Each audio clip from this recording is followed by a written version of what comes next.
Yang paling penting bagi kalian apa? Jual VIP atau nonton? Saya yakin yang paling pertama panjenengan semuanya inginkan adalah menjual VIP ya. Ya udah. Ayo kita tunggu. Mudah-mudahan tidak lama lagi kita bisa menjual VIP.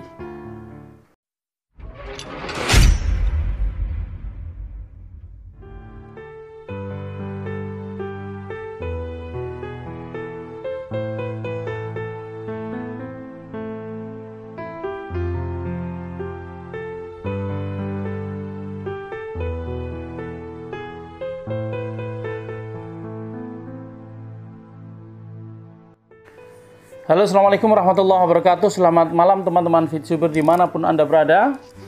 Malam ini saya bersama teman-teman konten kreator, ada kami berempat. Kebetulan Bro Dema tidak ada di sana karena sedang ada keperluan. Ada saya, Bro Chris, Bro Ferry, dan Pak Effendi. Kami membincang beberapa hal. Saya kira teman-teman perlu mendengarkan ini. Ya, silahkan teman-teman dengarkan dan mudah-mudahan bisa mengambil manfaatnya. Oke, selamat malam teman-teman semua, sahabatku, para konten kreator yang kalau dari sini gue lihat amat-amati sih ya, walaupun mukanya pada sepet-sepet gitu, tapi tetap bahagia. Hai, gue ngeliat wajah-wajah anda semua ini, wajah-wajah yang penuh dak dikduk der. Kita pasti bahagia lah. Gimana? Hah? Gimana? Kita Pak pasti Effendi, bahagia. gimana Pak Effendi? Gimana Pak? Kita pasti bahagia. Oh, pasti bahagia. Walaupun saat ini belum bahagia, pasti bahagia. Oke. Nih ya ini seru nih. Sebelahnya baju merah. Wah, ini yang baju merah nih biasanya kalau merah itu, kalau dari channelnya sebelah, itu pasti ada sesuatu yang penting gitu loh. Gimana Bro Chris? Gue acting pura-pura nggak gembira, bro. Kenapa? Karena seperti teori perang Sun Tzu, kalau kita bahagia biar nggak ketahuan musuh, kita pura-pura lagi sendu, lagi senyap gitu kan. Tahu-tahu kita langsung counter attack, langsung menang gitu sih, bro. Jadi gitu ya. Jadi sengaja kan konten-konten kita itu kan sengaja bikin gamang gimana gitu kan. Memang itu sengaja dibikin begitu biar para yang nyinyi pencemooh, kemudian yang rada-rada apa namanya ya, cembokur bro, cembokur gitu, yang merasa penting gitu kan, yang merasa orang penting dulunya, yang koran bekas itu, udahlah sengaja kita bikin begitu biar mereka senang dulu gitu kan. Buat orang senang kan kita kadang-kadang ya punya apa ya, nilai plus lah. Jangan sampai bikin orang susah. Biar mereka pura-pura senang dulu gitu kan. Iya, jadi kalau Pak Effendi bilang nantinya bahagia, kalau ini pura-pura sedih supaya orang lain bahagia. Ya, gitu. Ibarat kayak kemarin itu ada orang pura-pura susah, pura-pura ngemis, nggak taunya pergi ke pangkalan pengemisnya dia pakai mobil mewah juga, guys. Kan kurang asem itu. Nah, kalau Bro Anis gimana Bro Anis? Ini kayak makin gila. Habis lulur, bro. Meskipun gelap-gelap ya, meskipun kita ini lagi gelap, tapi jangan sampai wajah kita ikut gelap gitu loh. Gelap, wajah harus tetap bersinar. Jadi orang melihat kita itu bahagia, meskipun ya ruwet, udah enggak apa-apa, kita alami sendiri, ruwet ya ruwet. Tapi kita keluarkan yang baik-baik itu aja. Soal tiba-tiba ruwet beneran, itu urusan lain ya. Itu urusan belakang. Tapi yang penting kita itu kayak masuk goa itu loh. Masuk goa itu kan nggak ada penerangan, pasti gelap. Tapi ketika justru ketika masuk itu biasanya yang muda-muda tuh Heeh. kalau piknik masuk goa pasti cari kesempatan, grepe-grepe kan. Yes. Wih, sedap, Nah, men. Wih, gila, gila, gila, gila, nah, gila, jadi gila. kita selalu cari kesempatan di dalam Kegelapan. kegelapan gitu. Itu Jadi loh, bro. jadi sebenarnya jangan takut sama gelap, ya. Ya biasanya Ya, orang yang takut gelap itu orang-orang yang nggak punya nyali. Tapi kalau orang-orang yang penuh dengan cinta, romantisme, justru kegelapan itu kadang dinikmati ya. Bener ya? Kesempatan. jadi ingat, Aduh. Bro, ingat. lu gini. Lu nanyain kita, tapi lu sendiri Oh. gimana? Kenapa belum pakai baju hitam, coy? Waduh, ya karena gue pecinta hitam. Oh, gitu. Biar kan kelihatan gemuknya. Salah satu kamuflase untuk menutupi kerambunan gua, ya kegemukan gua, yaitu menggunakan baju hitam. Gua rada-rada nggak pede tuh kalau gua pakai baju warna-warna ungu-ungu gitu kayak Pak Effendi ya. Bukan apa-apa, gua pengalaman bos. Gua jalan di Blok M Plaza, tiba-tiba ada yang ngedipin gua. Kalau yang ngedipin cewek cakep sih nggak apa-apa. Ini ngedipin cowok, langsung ngomongnya sambil berbisik tau nggak gini. Ke toilet yuk mas. Kurang ajar gak lo? Gila. Makanya gue sekarang tampangnya sangar-sangaran gitu ya. Nah, teman-teman, ini kalau bicara soal galau, ternyata ini kan semua orang pada galau lah. Semua pada galau lah. Apalagi saat ini kita detik-detik mendekati, gue nggak ngomong mendekati V2PON ya. Artinya kita detik-detik mendengarkan informasi update setelah 60 hari. Ya. Setelah 60 hari di maintenance nih, gitu loh. Nih, gue nggak akan ngomongin soal itu dulu, tapi gue pengen tahu nih, bagaimana sih kalian itu memaintain perasaan saat ini? Karena sebagai konten kreator, kan teman-teman juga sebagai leader, punya tim, juga teman-teman juga kalau bicara soal VP, juga VP-nya juga banyak, gitu kan. Nah, kan kegalauan ini kan teman-teman rasain juga nih. Nah, kalau Bro Chris sendiri, Bro, gimana, Bro? Lu memaintain itu semua, Bro? Kalau teman-teman lihat di konten gua nggak pernah galau. Gua selalu tersenyum, kasih semangat. Itulah. Jadi tampak depan sama tampak belakang seringkali panggung sandiwara gitu ya. Kita harus bisa, apalagi kita sebagai leader ya. Kata Hitler, jangan sampai Anda menunjukkan ketidakberdayaan atau kelemahan Anda di depan pasukan Anda. Kenapa? Karena mereka butuh semangat, bukan butuh curhat. Nah, kita sebagai leader, banyak beban di belakang kita. Jangan pernah Anda curhat di depan pasukan Anda. Itu akan mempengaruhi mereka sehingga mereka daya juangnya tidak akan kuat waktu kita tidak pernah curhat. Harusnya kita sebagai pimpinan, sebagai leader, memberikan contoh. Ya, apapun halangan, apapun rintangan, kita harus tetap memberikan semangat, motivasi. Sedang lapar, tunjukin Anda kenyang. Kalau Anda kenyang, ya udah tidur gitu, bro. Enggak, maksud saya kalau udah kenyang ya udah berjuang. Gitu. Artinya, jadi gini, sama seperti kita, banyak badai menerpa konten kreator, banyak isu berkembang dan lain-lain ingin menjatuhkan kita. Tapi kita lihat sendiri bahwa kita makin kuat, kita makin kompak, kita makin solid. Itulah tipe leader yang punya kapasitas dan kapabilitas. Bukan leader yang baper. Ada yang baper, bro.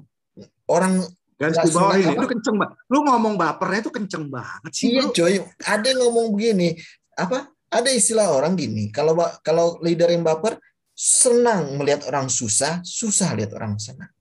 Itu nggak boleh ada di kita. Makanya konten kreator kan selalu ceria, ketawa-ketawa, apapun masalahnya seringkali kita juga ditampar sebelah kiri, tampar sebelah kanan, ditonjok atas, tonjok bawah, tapi kita tetap tegar. Ya, kita difitnah, kita didiskreditkan, nggak ada masalah. Selama ini kita memang berjuang, mau dari dalam yang dihantam, mau dari luar, kita tetap kuat kok. Dan ini terbukti, kita tetap memberikan motivasi kepada teman-teman VTuber sejati. Itu sih intinya, bro. Oh, gila, ini sadis nih, ini sadis nih. Ini kan bicara soal ditonjok, ditampar, digaplok, difitnah, ini kan sebenarnya kita ada lagi, Bor, gue semua lupa nih. Ada yang nanya ke gue, ada yang nanya nih, kita nggak usah sebutin namanya, nggak etis kan. Nanya, oh kamu informasi dapat dari mana? Nah sekarang gini, logikanya aja, saudara bukan, bapak kita bukan, tetangga kita bukan, leader kita juga bukan. Kalau nanya ke kita, apa yang kita informasikan? Kira-kira kita ngomong nggak kalau kita itu dapat informasi dari mana dan itu informasi valid apa enggak? Nggak mungkin kita bicara gitu loh. Ya, Sebenarnya yang nanya yang tolol gitu loh. Nanyanya yang bodoh gitu. Harusnya kan kita contoh nih, Fer, lu teman gue. Ya kan? Nah, kalau gue tanya, tentu lu kan percaya dong gue nanya. Tapi kalau misalnya gue ketemu di pinggir jalan atau di pasar gitu, baru ketemu, Pak Ferry ya, salaman, kenalan ya. Pak Fer, rumah kamu di mana? Istri kamu namanya siapa? Kira-kira lu jawab nggak? Ya nggak jawab. Lu siapa lu? Mau nanya-nanya bisnis gue kan? Asal-asalan.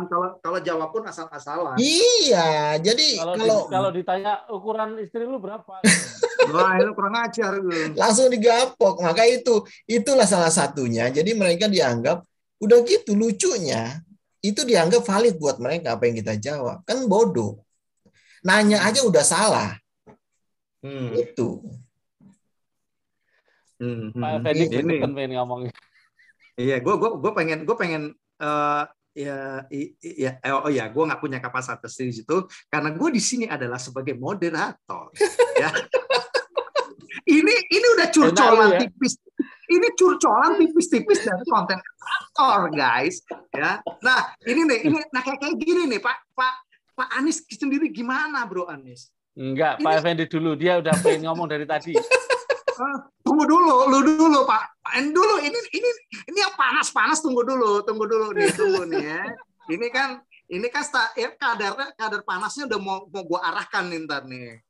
Kalau Bro Anies sendiri gimana, Bro? Ini kan ngadepin yang kayak gitu-gitu gimana memaintainnya, mengelolanya. Ini sampai kemarin gue lihat nih satu konten ngamuk-ngamuk gitu loh. Ini gimana, Bro? Saya mah sebenarnya bukan ngamuk itu. Konten-konten saya itu menunjukkan keseriusan saya ketika ngomong. Jadi saya pengen orang itu menilai konten-konten saya itu tidak di permukaan. Makanya saya membuat judulnya kadang berbeda dengan apa yang saya omongkan. Itu bukan clickbait. Serius, itu bukan clickbait. Itu adalah pesan-pesan yang saya titipkan. Hanya saja tidak banyak yang mengerti tentang pesan-pesan itu. Ada hal-hal yang tidak bisa secara vulgar saya sampaikan. Tadi Bro Kris juga sebenarnya kalau mau ngomong vulgar enggak dengan bahasa seperti tadi, tapi dia udah nahan-nahan tuh bahasa yang dia omongkan tadi itu. Jadi sebenarnya kalau saya menghadapi kebetulan gini, kalau di dalam grup-grup saya itu, kalau grup saya sendiri, grup leader upline leader saya, leader bukan bawah ya, yang atas-atas, itu cenderung kondusif, tidak menanyakan hal-hal yang membuat kita seringkali speechless ya. Tapi justru orang-orang yang tidak berada di dalam jalur kita, orang luar yang saya nggak kenal, tapi mereka mengenal kita karena memang penonton kita, ya. Dan itu banyak, Bro. Kalau dihitung 100 lebih loh. Yang WA saya itu dalam 2 minggu terakhir ini 100 lebih. Gimana kita mau jawab? Mau kita jawab kita salah, nggak dijawab kita salah. Mau dijawab vulgar, kita nggak ngerti. Kalaupun ngerti, nanti kita salah lagi. Kan kita kayak Bro Kris tadi bilang, kita kan bukan orang-orang, kita ini berempat nih, kita bukan orang-orang yang akan diserai informasi ketika VTube on, ya itu kita harus sadar itu. Jadi kita selama ini membawakan informasi-informasi itu untuk lebih banyak menyampaikan semangat saja. Jadi bukan informasi yang bersifat news. Jadi bukan news ya, tapi semangat gitu loh kan. Yang selama ini disampaikan itu kan harapan-harapan ya. Harapan, kemudian optimisme, kemudian bagaimana kita memaintain hati kita supaya masih tetap meskipun punya royalki ya tetap VTube di depan gitu loh. Oh, jangan ngiklan dong, jangan ngiklan dong. Enggak, saya enggak ngiklan. Enggak, ini saya serius. Aduh, sorry nih, gua ini nih tangan gua pegel nih gua nih. Harus olahraga dulu nih.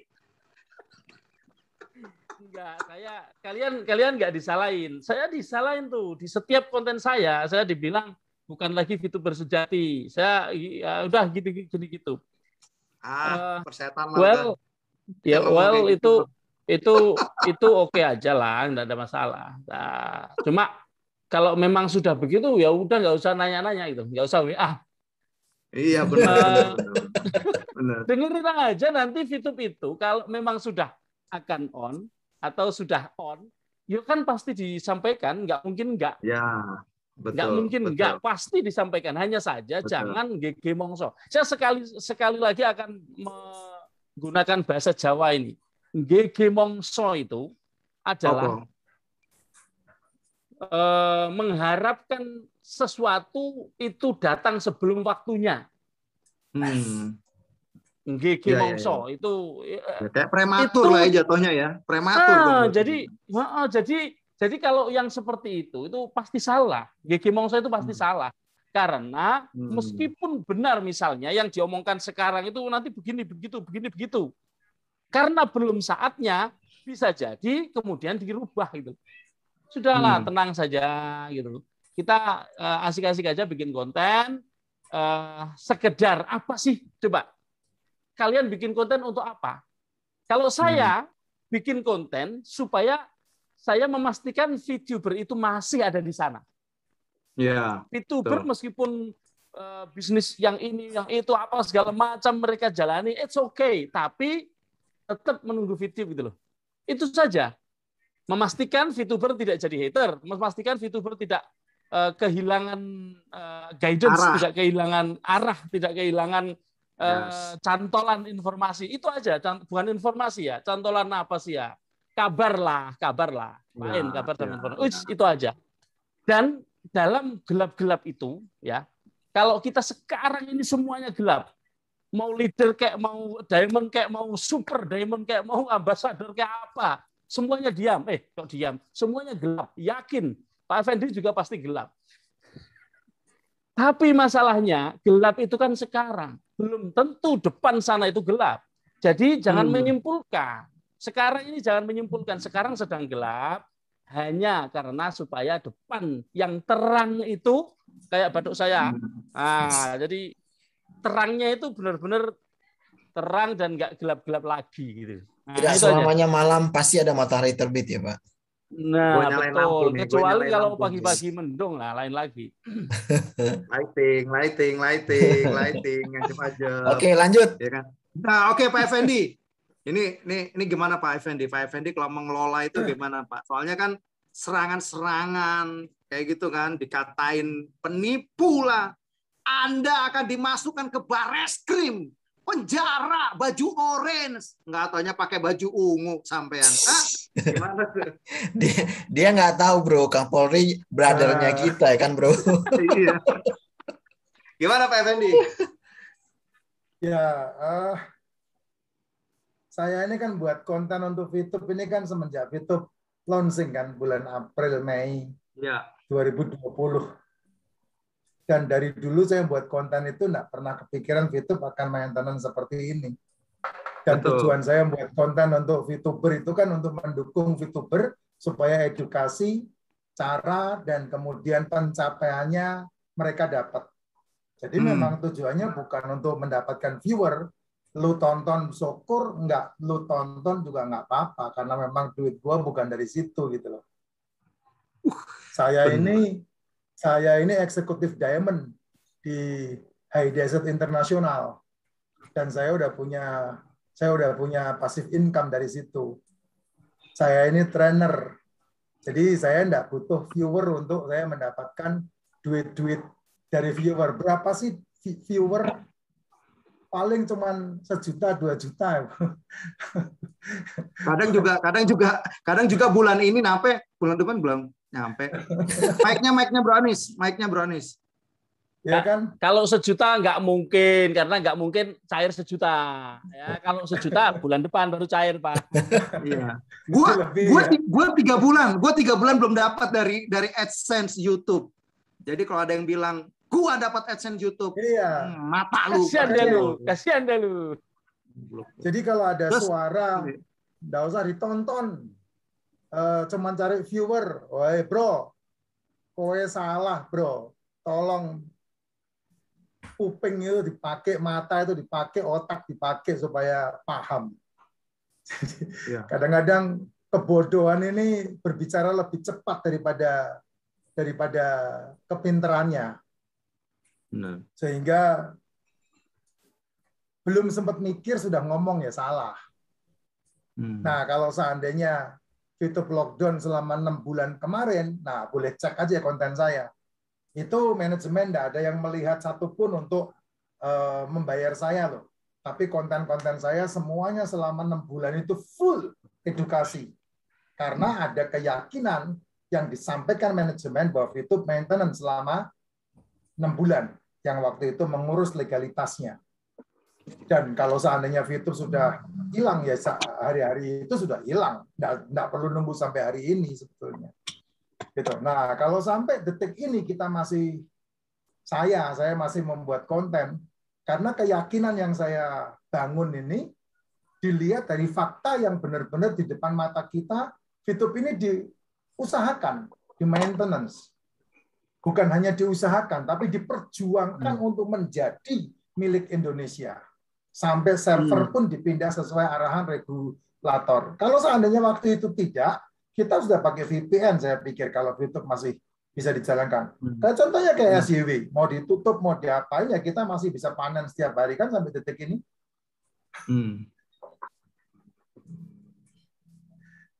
Ya kan? Nah, itu bukti bahwa betapa seriusnya manajemen memperjuangkan itu. Nah, cuman entahlah siapa yang merasukimu sehingga kamu justru malah bermusuhan dengan teman-teman VTubermu sendiri, terutama konten kreator dicurigai, terus kemudian kita dibilang menyampaikan sesuatu yang hoax. Itu lucu begitu. Sementara selama ini ketika berjuang melawan begitu banyaknya pembenci-pembenci di luar sana, yang kita bela itu bukan hanya manajemen, yang kita bela itu bukan hanya VTube, tapi yang kita bela itu seluruh VTuber, baik yang punya bintang dan yang tidak punya bintang. Ini catat baik-baik ini. Yang kita perjuangkan itu mereka yang punya bintang dan yang tidak punya bintang. Betul. Rank kan sudah tidak ada ya, rank kan sudah dihapus. Jadi itu fakta yang jelas. Tapi aneh, justru malah timbul kecurigaan. Kalau dibilang kita memiliki info, ya sebetulnya kita memiliki info semua. Seperti yang Pak Midan katakan, hanya satu yang kita tidak punya info. VTube on apa tidak itu bukan ranah kita. Bukan kapasitas kita untuk meng-on-kan, karena itu ranahnya manajemen. Gitu. Saya pikir seperti itu, Pak Ferry. Nah, kalau teman-teman ini paham dari apa yang kita sama-sama perjuangkan, nah kita ini ada di pihak yang sama dengan teman-teman VTuber semuanya.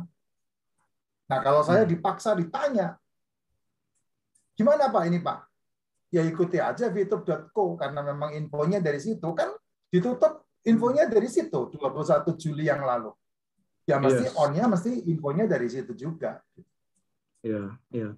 Ini ada yang menarik nih, ada yang menarik dari Pak Effendi yang tadi bilang konten kreator ini bukan hanya membela dirinya, bukan hanya membela manajemen dan VTube, tetapi membela VTuber baik yang tidak punya ranking sampai punya ranking. Jadi artinya ya nothing tulus gitu loh, nggak dibayar, nggak di di endorse gitu kan. Dan apalagi dibilang nyari viewers nih, makanya saya kaget tuh Pak Effendi udah eksekutif Diamond ya. Apa tadi Pak Effendi tadi? Ya, saya eksekutif Diamond, saya. Di HDI udah nih. Ini Propolex nih ya. Jadi bukan sponsor. Ya. Ini saya juga nggak sponsor nih. Ini mahal nih guys. Ini mahal banget sih satu box gini. Berapa ini Pak Effendi? 1.100.000. Nah, ini saya punya satu paket di sini. Itu pasti dibeli waktu COVID kemarin. Ya, jadi karena memang bagus buat COVID. Karena keluarga besar gua tuh semua tuh HDI. Jadi kalau ngomongin soal ya dari AdSense gua nggak cukup nih buat beli ginian. Iyalah. Nggak cukup. Ini beri polisnya berapa nih? Beri polis 400 nih Pak Effendi nih. Kalau dari AdSense mah nggak cukup buat beli gituan. Artinya salah lah. Jadi salah kaprah kalau teman-teman semua menilai bahwa konten kreator itu mencari kesempatan dalam kesempitan, karena tujuannya untuk itu, ya kan? Nah, semua orang bertanya, tapi kalau menurut kalian semua nih, VTube gimana nih? On nggak? Gelap. Bro Chris. Gini aja deh. Masalah on nggak on itu kan tentu manajemen yang menentukan, udah pasti kan. Tapi informasi terakhir yang kita peroleh adalah ini dalam berproses. Artinya tetap diperjuangkan. Diperjuangkan itu artinya bukannya starting dari awal, enggak. Perjuangan itu kan bisa jadi udah 50%, 70%, 90%, 99,999%, itu namanya perjuangan. Ingat nggak kita ngomongin mengenai selangkah lagi? Banyak yang menghina mengenai selangkah lagi. Banyak yang menghina setengah langkah lagi. Ujung-ujungnya apa? Ya tetap on kan? Nah, sampai sekarang banyak yang ya kapan? Ya 60 hari aja belum lewat. Si bos sudah bilang 95%, Bro, jangan ditambah-tambah. Ya enggak, maksud gue perjuangan itu menurut saya bukan dari start nol gitu. Bukan dari start nol. Artinya sudah ada perjalanan yang tinggal. Kadang-kadang kalau misalnya main golf itu, Bro, lobang sama bola golf itu udah dekat gitu loh. Tinggal one shoot aja masuk gitu. Bukan waktu pukulan pertama.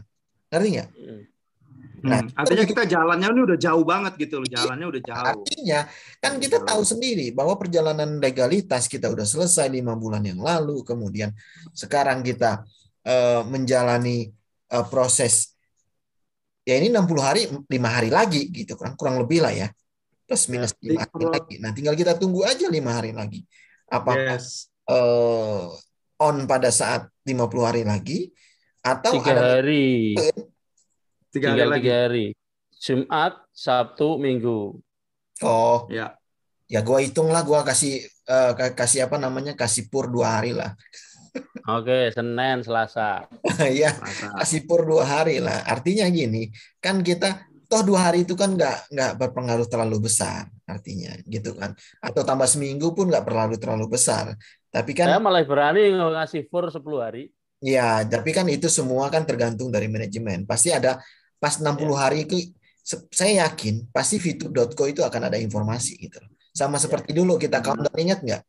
Yang meleset selesai, kemudian ada 2 hari lagi kan kita diinformasikan. Nah, seperti itulah. Jadi kepada teman-teman, kita tunggu aja. Kadang-kadang kesabaran itu yang bisa menyelesaikan masalah. Itu sih, Bro. Ya, jadi teman-teman semua, buat kalian semua yang nonton bincang-bincang kita, yang pertama kalian harus sadar ya bahwa keberadaan kita ini hanya memastikan bahwa teman-teman itu tetap semangat dan ada di jalur atau tracknya VTube ya. Jadi yang kita semangatin itu semuanya.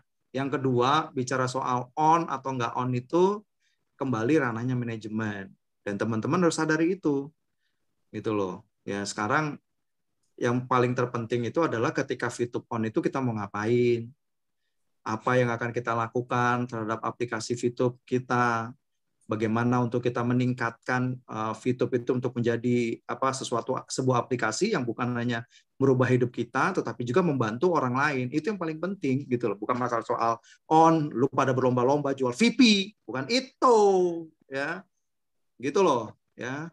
Oke guys, yang nggak punya VP ya kayak gitu ngomongnya. Oh iya, lu jangan gitu dong, lu kurang ajar tuh Pak Anies Midan tuh. Lu kayaknya tuh the point banget sih lu ngomong lu. Tadi gimana Pak Effendi, gimana Pak Effendi? Ya yang mau jual VP ya nggak apa-apa, silakan aja. Ya silakan, yang mau jual VP yo nggak ngelarang, kok sopos yang ngelarang. Tapi ngomong VTube on atau jual VP dulu nih? Ya, jangan nanti kalau dikasih tahu ntar pada ada yang sirik lagi. Lu mah mancing-mancing lu ya. Udah deh. Kalau semakin lama tunggu udah. Semakin lama udah semakin kebongkar nih ya. Mendingan gue selesaikan, gue akhiri. Thank you banget buat teman-teman konten kreator ya, buat VTuber semua yang sudah nonton. Lu ambil yang baiknya, yang nggak baik lu buang. Ya kalau lu sebel ngeliat muka gua, ngeliat Bro Anies, ngeliat Bro Effendi atau Bro Chris, lu tutup aja videonya, lu dengerin suaranya. Ya. Oke guys. Kalau dia sebel ngeliat muka kita, HP-nya suruh banting aja. Oke guys, oke ya, kita tetap happy ya, tetap happy. Yang penting itu cair ya. Oke. Yes, oke.